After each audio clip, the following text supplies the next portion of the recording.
قربانی دا واجب ده، ځکه الله تبارک وتعالی په قرآن کې فرمایي فصلی لربک وانحر، مونځ هم د خپل رب دپاره کوه او قرباني هم د خپل رب دپاره کوه.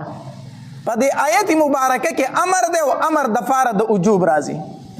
او عبدالله بن عباس رضی الله تعالی عنهما هم د دې آیت مبارکه په تفسیر کې لیکلي دي، وایي دا آیت په باره د قربانۍ کې دی. یو دا دویم دا چې عبدالله بن عباس رضی الله تعالی عنهما روایت دی، نبی علیه الصلاة والسلام په مدینه منوره کې 12 کاله پاتې شو او په دې 12 کاله کې داسې یو کال نه دی تیر شوی چې پای کې نبی علیه السلام قرباني نه کړي. په دې 12 کاله کې مسلسل نبی علیه السلام هر کال څه کړي ده؟ قرباني کړي ده. نو د نبی علیه الصلاة والسلام همیشګیري په یو عمل باندې دا هم دلیل د وجوب دی. نو قربانی واجب ده په هر مسلمان باندې. بل روایت کې راځي نبی علیہ الصلوۃ والسلام فرمایي وی من وجد ساعة فلم يزحي فلا يحضر مصلانا. نبی علیہ الصلوۃ والسلام فرمایي د کم انسان د کم مسلمان چې د قربانی طاقت کېدو، من وجد ساعة د قربانی طاقت کېدو بیا هم د قربانی ونه کړه، نبی علیہ الصلوۃ والسلام فرمایي وای دی زمونږ عیدګاه ته نه حاضرېږي، دی په ما پسې د اختر مونځ نه کوي، دی په ما پسې نه ودرېږي چې د قربانی طاقت کېږي او بیا هم قربانی نه کوي. نو دا دومره سخته رټنه چې نبی علیہ السلام فرمایي چې یو سړی د قربانی طاقت کېږي او نه کوي، په ما پسې په مانځه کې نه ودرېږي، زما مصلا ته نه راځي، دا دلیل دی په وجوب باندې. نو قربانی چې دا واجب ده، په چا باندې واجب ده او څه فضایل دي؟ نو قربانی چې دا ډیر زیات فضیلت لري، ډیر زیات لوی فضیلت لري. عبدالله ابن عباس رضی الله تعالی عنہ حدیث مبارک ته دی راوی دی، نبی علیہ الصلوۃ والسلام فرمایي وی کم انسان چې کمی پیسې د قربانی د پاره خرج کړي، په کومو پیسو باندې چې د قربانی ساروی واغستو، الله تبارک وتعالى ته دغه پیسې د ټولو هغه پیسو نه خوښې دي چې په نورو کارونو کې خرچه کوي. کمی پیسې چې د قربانی د پاره ولګي دي، دغه پیسې الله ته ډېرې خوښې دي او ډېرې محبوب دي، د هغه پیسو نه چې په نورو کارونو کې څه کوي؟ لګي. نو پیسې دي ایښې دي دې دپاره چې زه به په قرباني کوم، دغه پیسې ډېرې بختورې پیسې دي، دغه مال الله تبارک وتعالی ته ډېر زیات خوښ دی. دغرنګ بل روایت کې راځي، عائشہ رضی الله تعالی عنها د دې حدیث مبارک روایت کوي، نبی علیہ الصلوۃ والسلام فرمای ما عمل ابن آدم من عمل یوم النحر احب الى الله من احراق الدم. نبی علیہ الصلوۃ والسلام فرمای وای د لوی اختر په ورځ باندې په 10 ذوالحجه باندې الله تبارک وتعالی ته په تمام عملونو کې خو عمل چې دی هغه د ساروي وینه تویول دی. په ټولو عملونو کې الله ته محبوب عمل دا دی چې انسان د ساروي سکی وینه توی کړي. او بیا نبی علیہ الصلوۃ والسلام فرمایي وانه لياتي يوم القيامه بقرونها واشعارها وازلافها. نبی علیہ الصلوۃ والسلام فرمایي الله تبارک وتعالی به دا ساروي سره د خکرونو، سره د ویختو او سره د سو الله تبارک وتعالی د نیکو پاتله کې تلی. دا ساروی به الله تبارک وتعالی د په نیکو پتل کې تلی، سره د سو، سره د ویختو، سره د خکرونو، یعنی هغه سیزونه چې کم په استعمال کې نه راځي. د ساروی نه خو ویخته خلک لري کې په استعمال کې نه راځي کنه، سوی خکرونه خلک ورتاوي کنه ورتاوي، دا ورتاوي هغه سیزونه چې کم په استعمال کې نه راځي، دا به الله تبارک وتعالی د قربانی کوونکي د نیکو پتل کې دلتل. او بیا نبی علیہ الصلوۃ والسلام فرمایي وی وان الدم لا يقع من الله بمكان قبل ان يقع على الارض فتيبوا بها نفسا او كما قال عليه الصلوۃ والسلام. نبی علیہ الصلوۃ والسلام فرمایي وی د ساروی دا وینه لازمه کې ته نوې رسیدلی چې دا مخکې د دینه د الله په عرش کې قبول شوی. وان الدم لا يقع من الله بمكان قبل ان يقع على الارض. د ساروی په مړی ته چاړه راوخکله او داغه د مړی نه وینه روانه شو، دا لازمه کې ته نه رسیدلی چې الله تبارک وتعالی په خپل دربار کې دا څه کړي؟ قبول کړي. نبی علیہ الصلوۃ والسلام فرمایي په دې باندې ځان خوشاله اوساته، خوشاله قربانی په خوشالۍ باندې وکړي. صحابه کرام تفوس کړو د نبی علیہ الصلوۃ والسلام نه، وی دا الله پاک پیغمبر ما هذه الاضاحی، دا قربانی څه شی دی؟ دا قرباني چې مونږ هر کال په سونو په زرګو په لکو څاروي حلالو دا څه شی دی؟ نبی علیه الصلاۃ والسلام ورته وفرمایل سنت ابیکم ابراهیم علیه الصلاۃ والسلام، دا ستاسو د پلار د ابراهیم علیه الصلاۃ والسلام سنت دی. هغه په خپل زوی باندې چاړه راکاږله، الله تبارک وتعالی د جنت نه ګډ راولېږو، هغه ګډې حلال کو. نو دغه ورځ چې راشي الله تبارک وتعالی په مونږ او تاسو باندې دغه سنت ژوندي کوي. صحابه کرامو تاسو کوي ټیک شو د الله پاک پیغمبر د ابراهیم علیه الصلاۃ والسلام خو سنت دی، خو فما لنا فيها یا رسول الله، دا الله پاک پیغمبر مونږ له پکې سشته کنيشته دی، مونږ له پکې سشته مونږ ته پیسې ملاويږي. نبی علیه الصلاۃ والسلام ورته فرمایل وی بكل شعره حسنه، په هر وخت باندې یو نیکی ده، په هر وخت باندې څه شی دی؟ نیکی ده. د غوی په شا باندې څومره وخت ولاړ دي څوک شمارلی شي؟ نه سار کېنه د ماښامه پورې به د هغه د غوږ ویښته هم ونه شماري، هغه په غوږ چې څومره ویښته ولاړ دي که نه سار کېنه ماښام به شي خو د دغه غوږ دا ویښته به ته ونه شماري. نو نبی علیه الصلاۃ والسلام ورته وفرمایل وی تاسو ته الله په هر ویښته باندې یوه نیکي درکوي. بیا صحابه کرامو فرمایل د الله پاک پیغمبر په بعضې سارو باندې خو ویښته نه وي، په هغې باندې وړی ولاړی. فصوفو یا رسول الله، د الله پاک پیغمبر په کوم څاروي چې وړی ولاړه ده نو د هغې څه حکم دی؟ نبی علیه الصلاۃ والسلام وفرمایل بكل شعرة من الصوف حسنة، د وړی په دې هر خرتار باندې هم تاسو له نیکي ده. د ګډ په دې شا باندې وړی ولاړی که نه، او دې وړی ته چې ګوري په دې باندې یو پشم غونته ښکاري د ویښتو، نري نري ویښته یو پشم غونته وي، د دغې پشم په دې تارونو درلم څه ده؟ نیکی دی. د حدیث مبارک مطلب دا دی چې په قربانۍ باندې بېشمېره نیکی دی، په قربانۍ باندې څه دي؟ بېشمېره نیکی دي. ولې؟ د غوی د شا ویښته څوک شمارلی شي؟ د ګډ د شا ویښته څوک شمارلی شي؟ نشي شمارلی. مطلب دا دی چې په قربانۍ باندې الله تاسو ته دومره نیکی درکوي چې هغه تاسو نشئ شمارلی، د هغې شمېر معلوم نه دی. دومره زیاتې نیکی دي په قربانۍ باندې. او قرباني چې کېږي ښه طریقه دا ده چې په خپله ورپاسي، خپلې قربانۍ ته په خپله ودرېږي. نبی علیه الصلاۃ والسلام فاطمه رضی الله تعالی ته وفرمایل وی فاطمه بچیا را پاسه خپلې قربانۍ ته ودرېږه، خپلې قربانۍ ته ودرېږه، ځکه الله تبارک وتعالی تعالی را په هر قطره د وینه باندې مغفرت ستا د ګناهونو کوي، د وینې په هر قطره باندې الله ستا ګناهونه بخي، تا ته پې مغفرت کوي. او بیا نبی علیه الصلاۃ والسلام فرمایل فاطمه دا څاروی به سره د وینو، سره د ښکارونو، سره د اډکو ستا د نیکو په تله کې تللی کېږي. او بیا ورته نبی علیه الصلاۃ والسلام فرمایل الله به درله بدله یو په اویا درکوي، یو په اویا به درله الله د دې بدله درکوي. ابو سعید رضی الله عنه فرمایل وی د الله پاک پیغمبر دا نیکۍ صرف د آل رسول صلی الله علیه وسلم دپاره دي، د اهل بیتو دپاره دي، او که نه د تمامو مسلمانانو دپاره دي. نبی علیه الصلاۃ والسلام فرمایي نه ابو سعیده دا نیکۍ یوازې د اهل بیتو دپاره دي، دا د تمامو مسلمانانو دپاره دي چې الله تبارک وتعالی د دې وینې په هر قطره باندې د ده ګناهونه معاف کوي. دا څاروی به الله تبارک وتعالی سره د وینو، سره د ښکارونو او د اړکو د ده د نیکو په تله کې تلي، او الله به بدله یو په اویا باندې ورکوي. دا یوازې اهل بیتو له نه بلکې دا تمامو مسلمانانو له په قربانۍ باندې دومره زیات ثوابونه دي. نو پکار ده چې د چا طاقت کېږي چې هغه قرباني وکړي. بس دا خبره قرباني په چا باندې واجب ده؟ قربانی په چا باندې واجب ده؟ نو قربانی په هر عاقل، بالغ، مقیم، مسلمان او آزاد باندې واجب ده. هر عاقل، بالغ، مقیم، مسلمان او آزاد باندې قربانی څه ده؟ واجب ده. په مسلمان باندې قربانی شته، په کافر باندې قربانی نشته ده. الحمدلله الله موږ مسلمانان پیدا کړي یو، الحمدلله الله موږ پیدا کړیو، مسلمانان پیدا کړیو. نو په مسلمان باندې قرباني واجب ده. یو خبره. دویم نبی علیہ الصلوۃ والسلام فرمایي په عاقل باندې قرباني واجب ده. نو په ماشوم باندې قرباني نه، په عاقل باندې قرباني واجب ده. نو په مجنون او په لیونی باندې قرباني نشته. لیونی دی کو مالدار دی کو غریب دی، خو چې لیونی دی نو قرباني پی نشته. دارنګه په بالغ باندې قرباني واجب ده. نو په ماشومان باندې څه نشته؟ قرباني نشته دی. په مقیم باندې قرباني واجب ده. نو په مسافر باندې قرباني نشته دی. د اختر په ورځ باندې یو سړی مسافر شو نو په ده باندې بیا څه نشته دی؟ قرباني نشته دی. یو خو هغه مسافر دی چې په بار ملکونو کې په کلونو کلونو پاتې کېږي، په هغې باندې قرباني شته دی.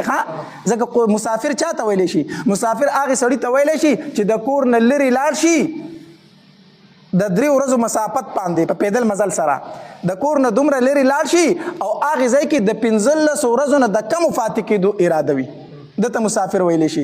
نو کمبار ملکونو ته چې تللی خو کلونو له تللی دي هلته خو د 15 ورځو نه دي تللی هغه مسافر نه دي ښه هغې به څه کوي قرباني به کوي. مسافر هغې چاته ویلی شي چې یو ځای ته لاړو د 15 ورځو نه د کمو پاتې کېدو اراده ونه په ده باندې بیا څه نشته دی قرباني پې نشته په مسافر قرباني نشته دی. او دارنګې په آزاد باندې قرباني ده په غلام باندې قرباني نشته دی. نن زمانه کې غلامانو نشته دی. او په مالدار باندې قرباني واجب ده. په چا باندې؟ په مالدار باندې. نو په غریب باندې څه نشته قرباني نشته دی. اوس مالدار څوک دی؟ مالدار به چاته ویلی شي؟ نو مالدار هغه سړی دی چې 1.5 تولې سره زر ورسره موجود وي. څومره؟ 1.5 تولې سره زر یا ورسره 2.5 تولې سپین زر موجود وي. څومره؟ 2.5 تولې سپین زر یا ورسره دومره نغدې پیسې موجود دي چې په هغې باندې 2.5 تولې سپین زر کېږي. دومره پیسې ورسره موجود دي نغدې چې په هغې باندې څه کېږي 2.5 تولې سپین زر کېږي. ما خو ریټ نه دی کتلی نن سبا چې توله د سپینو زرو په څو ده. په هر حال ریټونه بدلېږي را بدلېږي نو بیا د زرګر نه معلومات پکار دي چې د سپینو زرو توله په څو ده. نو یا د یو سړي سره دومره نغدې پیسې موجود دي چې 2.5 تولې سپین زر پې کېږي نو دا مالدار دی په ده باندې قرباني واجب ده.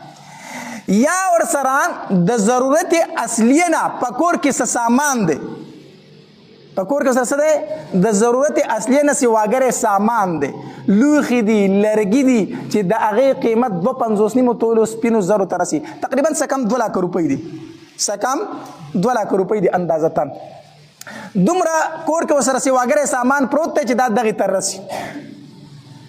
د ضرورت اصلیه نه کم سامان دی چې په کال کې یو ځل استعمال نشي دا د ضرورت نه سواګری دی. په کال کې یو ځل هم استعمال نشي دا د ضرورت نه سره سواګری دی. لکه د زنانو په دې کمرو کې چې دا لوښي پراته که نه نو هغه خو په کلونو ته هم ضرورت نه راځي خو چې صرف د اختر ورځې شي چې کمره راټاکوي راپاسئ راښکته راکوز کړي کپړه پکې وي بیا یې بره دروته اوچت کړي داسې ده که نه. نو په صرف په اخترونو باندې صفایل رالي او بیا یې برک دي دغه دري ساتي. نو په دغې لوښو باندې ګورې هم قرباني ده چې کله د دې قیمت څه کم 2 لک روپو ته رسېدو. دارنګې ستا یو کور د اوسانې دی او بل کور دی هسې جوړ کړی دی یا دې په کرایه ورکړی دی یا پکې هسې فقیر پاتې کېږي. نو یو کور چې دی د ضرورت نه سواګری او په دې باندې هم څه شی دی قرباني ده. که نغدې پیسې در سره وي او که نه وي خو یو کور دی خپل دی او بل کور هسې پروت دی. دا کم کور چې هسې پروت دی د دغې وجې نه په تا باندې بیا څه شی دی قرباني ده. دا خبرې کو نارینه وي او کو زنانه وي. یوه زنانه ده د هغې د کمرې سازو سامان دی هسې پروت دی په کال کې یو ځل نه استعمالېږي او د هغې قیمت څه کم 2 لک روپو ته رسي په دغې ښځه باندې په خپله قرباني ده. یا یوه ښځه د سره زر دي ورسره سونه ده ورسره نو په دغې ښځه باندې په خپله قرباني واجب ده. بعضې خلک تپوس کوي مولي صاحب زما سره خو دومره سونه ده خو قرضدار یم په ما قرباني شته که نشته دی. دا سوال د دې سړي غلط دی. دا سوال د دې سړي څه دی غلط دی. یا خو دوکه ورکوي یا دا سوال غلط دی پوهېږي پې نه. ولې ځکه دی وایي زما سره دومره سونه ده خو قرضدار یم دا سونه ستا ده دا خو د ښځې ده. نو دا سونه د ښځې ده په هغې باندې قرباني ده او ته قرضدار یې جمعه یې کوو ته چې قرضدار پیسې در سره نشته دی خو سونه خو ستا نه ده چې ته ځان د قربانۍ نه خلاصوي. دا سونه خو د ښځې ده هغه به قرباني کوي ته قرضدار یې او پیسې در سره نشته جمعه کوه چې بلکل پیسې نه لري. پوهېږئ که نه پوهېږئ. نو دی وایي دومره سونه را سره ده او قرضدار یم نو دا سونه ستا نه ده د ښځې ده هغه به ځان له قرباني کوي او قرضه په تا باندې ده. نو کو پیسې در سره وي جو وکړه کو نه در سره جو مه کوه. اوس پوه شوئ که پوه نه شوئ نو په تا باندې قرضه ده او سونه هم د سونه د ښځې ده هغه به قرباني کوي. خو مسله دا ده که نه اکثر نن وخت کې چې په چا قرباني ده هغه یې نه کوي او چې په چا نشته هغه یې کوي. اوس پوه شوئ که پوه نه شئ. غریب خاوند د مالدارې ښځې قرباني کوي. داسې ده که نه غریب خاوند د مالدارې ښځې قرباني کوي. د خاوند سره پیسې نه وي او د ښځې سره کالې وي نو په دې خاوند قرباني نه وي او د ښځې باندې وي نو د خاوند د ښځې هغه قرباني کوي. نو غریب خاوند د مالدارې ښځې څه وکړي قرباني وکړي. هر ښه خبره د احسان دی ورسره هغه ورلم د کور ډېر کارونه کوي نو که ته قرباني وکړئ چلو شو صحیح ده که نه. یوه خبره نو په دغې کسانو باندې قرباني څه ده واجب ده. کو نارینه دی کو زنانه دي. اوس څه زامن دي د پلار سره شریک پاتې کېږي په بر ملک دي یا دلته دي پیسې ګټي خو کور ته راوړي ټولې پیسې پلار له ورکوي ټولې پیسې چا له ورکوي پلار له ځان سره بینک بیلنس نه ساتي په جیب کې پیسې نه ساتي نو بیا قرباني صرف په پلار شته او په زامنو نشته ما پرې مسله پوه شو که نه زامن دي د پلار سره شریک پاتې کېږي خو ټولې پیسې راوړي پلار له ورکوي او په خپل جیب کې څه شی نه پرېږدي نو بیا قرباني په پلار شته او په زامنو باندې نشته دی خو داسې زامن نن سبا ډېر کم پاتې شوي دي چې ځان له بینک بیلنس نه ساتي ټولې پلار له ورکوي ښه دی چې لږې پلار له ورکوي نو ډېرې د ده په بینک کې پرتې وي نو که چېرته پلار له هم ورکوي او ځان له بینک کې هم ساتي ځان له جیب کې سیټ کوي تی هم نو بیا په دم قرباني ده او په پلار هم څه ده قرباني ده په مسله پوه شو که پوه نه شوی که ځان له په جیب کې بالکل نه پرېږدي ټولې پلار له ورکوي خو بیا په ده نشته دی خو ځان له هم سیټ کوي او پلار له هم ورکوي نو بیا په دم قرباني ده او په پلار هم قرباني ده چې کله د سره څه کم 2 لک روپۍ په بینک کې پرتې دي د زوی سره ځان له مسله پوه شو که پوه نه شوی درېیمه خبره پلار خو نشته دی خو رونه شریک پاتې کېږي رونه شریک پاتې کېږي مشر ورور ته پیسې راغونډوي یا په کور کې یو تن مشر کړی هغه ته پیسې راغونډوي اوس د قربانۍ څه مسله ده نو چې کور کې دومره پیسې چې دوی شریکې راټولوي کو هغه دومره وي چې هر تن پې صاحب نصاب جوړېدو هر تن پې څه جوړېدو صاحب نصاب مطلب 3 رونه دي او په کور کې 6 لک روپۍ پرتې دي په کور کې 100 لک روپۍ پرتې دي 3 رونه دي او په کور کې 6 لک روپۍ پرتې دي د هر ورور 100 روپۍ رسي 2 لکه نو هر ورور صاحب نصاب دی نو 3 واړه به قرباني کوي دا نه چې مشر ورور له موږ پیسې ورکړي دي هغه به کوي موږ به نه کوو 3 واړه به قرباني کوي صحیح شو چې کور کې به پیسې پرتې دي هغه تقسیم کوي او هر ورور صاحب نصاب پې جوړېږي بیا به هر ورور څه کوي قرباني کوي او که دغه پیسې ته تقسیم کې مثال په طور په کور کې 2 لک روپۍ پرتې دي او وروڼه څو دي 3 دي وروڼه 3 دي او روپۍ څو پرتې دي 2 لکه نو چې دا 2 لکه په 3 وروڼو تقسیم کې نو څو راځي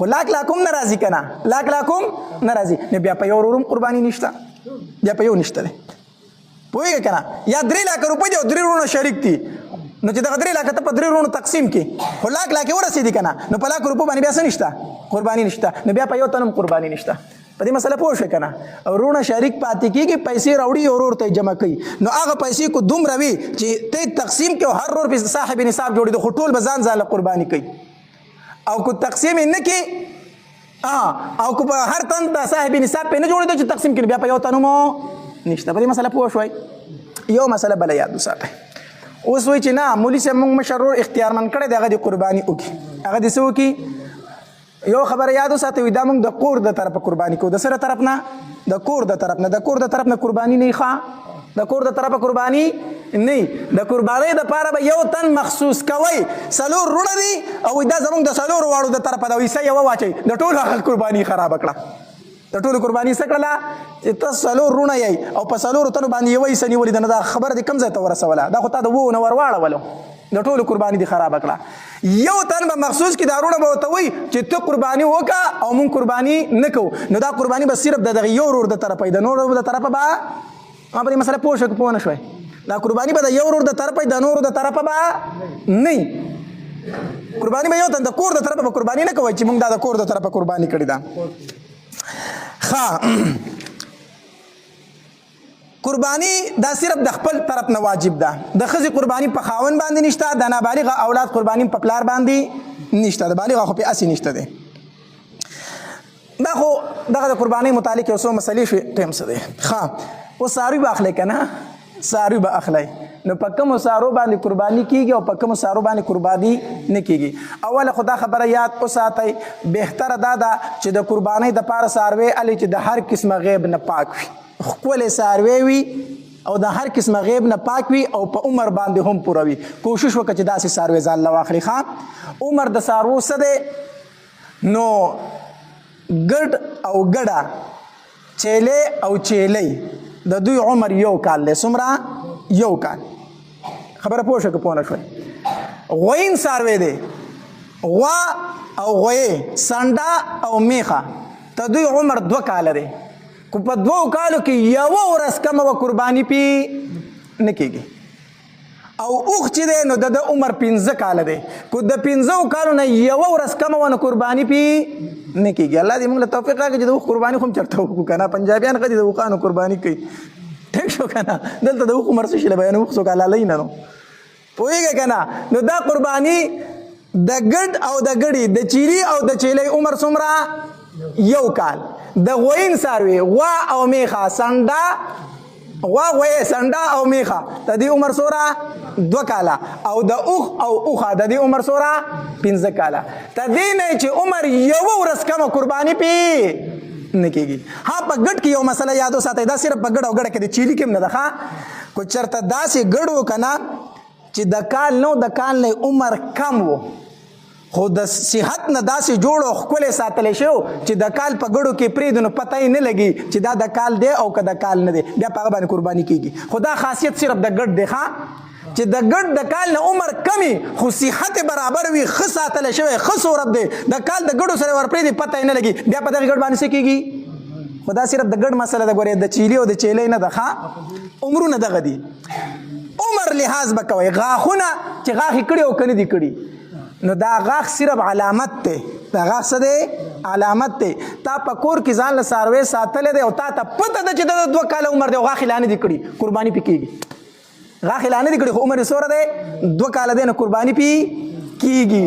خو د سوداګرو په خولو پسې به ګورې نه ځئ صحیح شو دا چې د کور څاروی و تا ته پته و چې د عمر پوره دی د سوداګرو په خوله پسې به نه ځي سوداګر کو درته ډېر وي چې ګورې د عمر پوره دی مړه هسې غاښ یې نه دي کړي صحیح شو که نه نو په دې باندې یقین ډېر کم سوداګر به داسې چې هغه رښتیا وایي که نه هغوی په سر لاس کې دي وایي قسم دی دا یې سر دی ټیک شو که نه وایي دغه یې سر دی د 1,00,000 روپو څاروی به وي د 1,00,000 روپۍ اخیستی وي او تا ته باندې به یې خرڅوي په 2 لکه او په سر به لاس کې دي وایي قسم دی دغه یې سر دی دا یې څه دی نو سر خو دا دی خو ته به وایي چې دا دی چېرته دی پیسې یا دی هغه دغه سر یا دی ټیک شو که نه نو سوداګرو کې ډېره کم رښتیا واله راځي.